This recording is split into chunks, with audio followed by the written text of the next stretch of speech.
In wilds beyond they speak your name with reverence and regret. For none could tame our savage souls, yet you the challenge met. On their palest watch, you taught, we changed, base instincts were redeemed. A world you gave to bug and beast, as they had never dreamed. Before the kingdom of Hallownest came to be, there existed various different factions of bugs scattered throughout. The mushrooms of the fungal waste, the mosskin of Greenpath, and the spiders of Deepnest, just to name a few. However, they were not unified, some even at constant odds with each other. They needed a ruler, someone that could set them straight and give them knowledge. They needed a king. Located far to the right in Kingdom's Edge laid the carcass of a dead worm. Not worm, but worm. A being said to have a sort of foresight and godly nature. Being the last of its kin, it sought to achieve what its predecessors have done. Mr. Mushroom states that worms pull bugs into their thrall, till ages pass and kingdoms fall. Essentially, it was in their nature to rule and bring bugs together. In order to achieve this, the worm reincarnated into what we now know as the Pale King. The first thing that the Pale King set out to do was to recruit the various bugs of Hallownest into his kingdom. Off jump, the mushrooms of the fungal waste took a liking to the Pale King. Seeing as though he could see into the future to an extent, they embraced him with open arms. They were a somewhat smug group of individuals, having a sort of hive mind. They had the ability to communicate with each other through telepathy, and they took joy in showing it off to the other factions. In contrast, the Mantis Lords of Mantis Village weren't too keen on joining the kingdom. They were very prideful and didn't see a king as being necessary.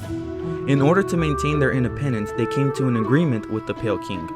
The tribe was tasked with keeping out the beast of Deepnest, and in return, they were granted their independence. Moving on, the mosskin of Greenpath chose to remain loyal to their already established higher being, Un, who literally willed her people into existence with her mind. Originally, the land of Greenpath stretched into all of Queen's Garden and a bit into Fog Canyon.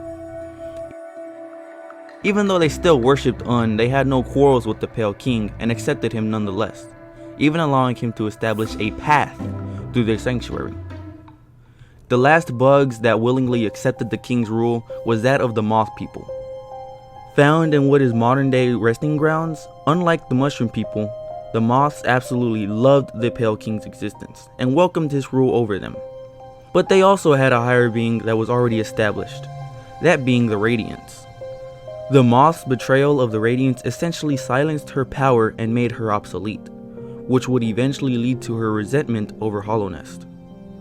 The bees of the hive wanted no part to do with the king, closing off all access to that of the outside world, only allowing the little scouter bees to come and go. And lastly, the spiders of Deepnest, who not only wanted no part, but actually sought to go out of their way just to mess up the Pale King's order. They had their own thing going on, already having an established king and queen. As a whole, they were considered beasts, but there was a different and more reasonable breed that lived there, that being the Weavers, who were more peaceful and even seemed to have a healthy relationship with the king. Though they were originally from another land that is far away. Perhaps we will find out more about them in Silksong. Okay, now that we have established the beginning of Hallownest, let's dive into the thriving era. Pale beings are said to grant intelligence to the people of its land. Without guidance, the average bug is left with only its base instincts, that of its primal and savage days. Therefore, the main bugs that lived in Hallownest were attracted to it by the Pale King, taking sanctuary in places like Dirtmouth, Forgotten Crossroads, and most importantly, the City of Tears, which was eventually dubbed the capital of Hallownest. But the king stayed in the White Palace, which was located within the ancient basin at the time. From here, he ordered the construction of various different stagways all around Hallownest. Many bugs utilized the stagways to visit different parts of the kingdom, but some stations were dedicated for transportation of goods, like the one in the city storerooms, which was meant to bring goods that were stored in the Forgotten Crossroads into the City of Tears. Not only the stagways, but also tram stations were built. In order to get from the crossroads to resting grounds, Deepnest through Ancient Basin to Kingdom's Edge, and finally Deepnest into further Deepnest, As stated earlier, the Beast of Deepnest had beef with the Pale King and saw this as an invasion of their land.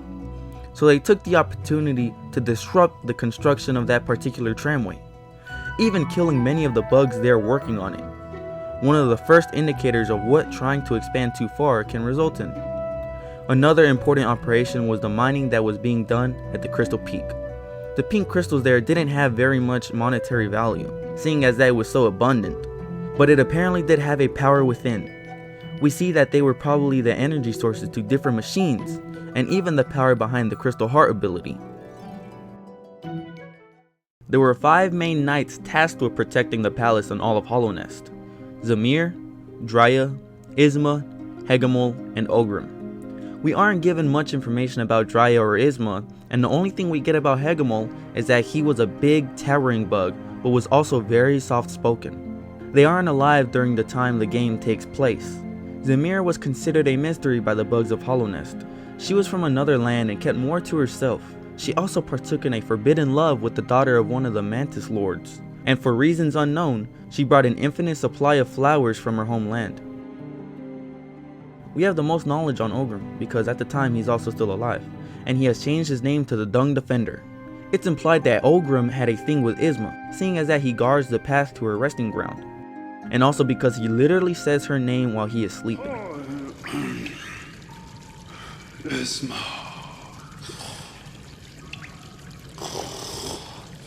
I stated earlier that we don't have much knowledge of Drya. However, the one thing we do know is that she was tasked with protecting the White Lady when she scurried off to hide away in the Queen's garden. Sadly, she eventually fell to the hands of the countless Mantis traders. What's even more unfortunate is that I was just using her as a segue into talking about the White Lady. The White Lady was also considered a pale being. However, not much is known about her origin. Nonetheless, she eventually came into contact with the Pale King and made it work, becoming the Queen of Hallownest. She took over the Queen's Garden, which used to be actually an extension of Green Path, using it as a well-guarded place that she could retreat to. During his rule, the Pale King discovered an area beneath the ancient basin called the Abyss. Here he found a substance that was in many states: solid, gas, but mostly liquid. Void, he called it. He figured it was something that the bugs of the ancient civilization utilized, so he thought to do the same, storing it and using it to create what is known as the King's Molds and Wings Molds. The King's Molds were created to protect the White Palace and the King himself, and other uses of the Void were used to make shade gates, meant to keep bugs away from forbidden spells or from important figures. At this point, Hallownest was thriving. Though there was still tension between them and Deepnest, the kingdom flourished in every other aspect. There was a higher class that lived in the capital, and there was even a school that the bugs could go to at the Soul Sanctum. The average bugs also began to live in harmony with other established factions in Hallownest, but like all good things, it also eventually must come to an end. Remember earlier when I said the Moth's betrayal of the Radiance would come back to bite them? Well, unfortunately, she wanted to get that back in blood. The Radiance's power wasn't completely depleted. Far above the Crystal Peak lived a small moth civilization that still worshipped her dearly, even creating a statue of her. There were also still whispers of faith going on behind closed doors that gave her power back. With this power, she sought to destroy the very thing that was taken from her. She invaded the dreams of the bugs of Hallownest and took over their minds, returning them back to their base instincts and going savage. The crimes of the Moth people were coming back to haunt them. They never should have turned their back on the Radiance. As the infection spread and corrupted more minds, so did the Radiance's power grow. The Pale King had to figure out how to stop this, and fast. So he devised a plan. The Radiance could only take over the mind of a bug that had a will, so he thought if he could create a being with no mind to think, no will to break, and perfectly hollow, he could contain the Radiance within it and seal it away forever. He thought if he could use the void he had previously found before, he could create a being that was perfectly empty. But how do you create something like that? Easy.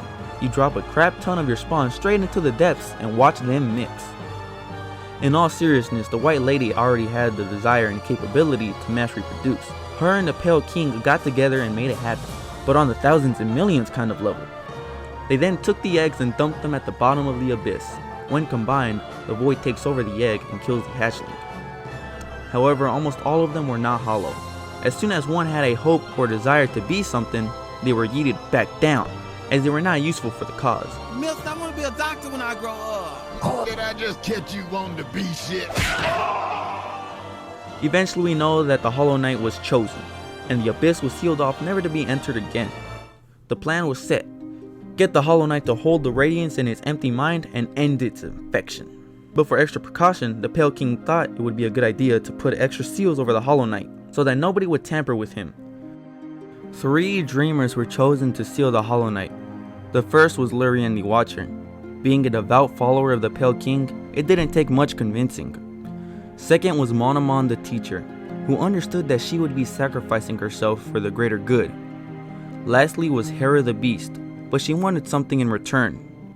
She wanted the Pale King's seed. In order to become a dreamer, she requested that she have a child of higher being. That way she had something of her blood to continue living, and also one with higher nature, since it was technically the Pale King's child as well.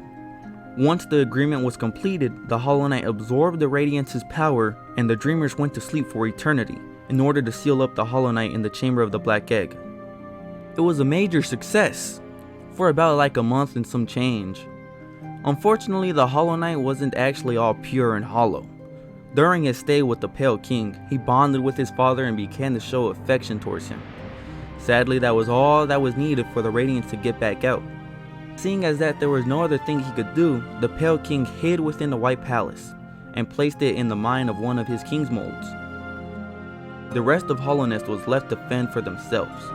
The people of the City of Tears cut off all contact with the rest of the land, sealing the entrance. No one could come in, no one could go out.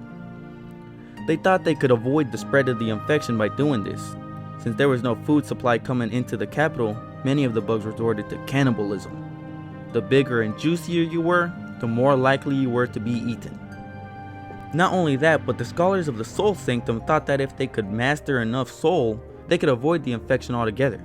However, the process of doing this required that they drain the soul of countless innocent bugs.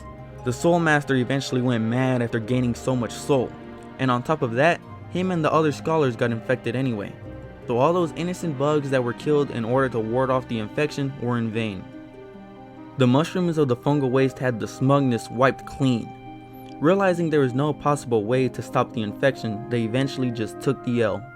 The Mantis tribe, on the other hand, was able to maintain their composure and not be consumed by the Radiance's power.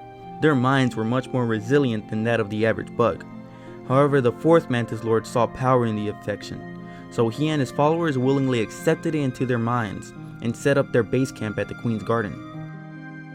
The Mosskin and Greenpath also accepted the Radiance, which in turn lessened the power that unheld. She tried calling out to her children, but they could no longer hear her, except a lone Moss Knight waiting at the edge of the Lake of Un. Some Mosskin even tried to spread the Radiance gospel, preaching her word to the fellow Mosskin of Hallownest. At some point, the Weavers of Deepnest had either all died or left back to their homeland, in an attempt to escape the Radiance's grasp. At this point, Hornet had left Deepnest in order to protect Hallownest from intruders as well as guard the King's brand, located in the carcass in Kingdom's Edge. The bugs that made it out best were the bees. They were originally bee chilling when the infection started, but once their Queen Vespa died, they started to feel the brunt force. Well, actually they didn't. Since the Radiance essentially infected the minds of bugs and created an artificial hive mind, it was nothing new for the bees, because that was the system they ran on anyway, so they were all just assholes by default. And lastly, the bugs that started it all, the moths. At the point when the game takes place, all but one of the bugs of the moth tribe have died out, either because of the infection or on purpose as to atone for their sins. The seer stayed so that he could tend to the resting grounds, and in order to wait for a legendary bug that could wield the Dream Nail.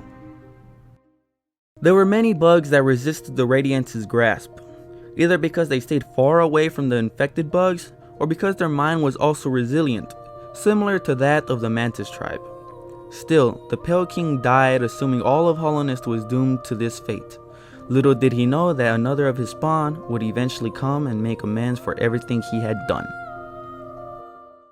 Well, that's about it for the video, gang. Sorry if I missed some things, but I'm pretty sure I covered most of the important stuff.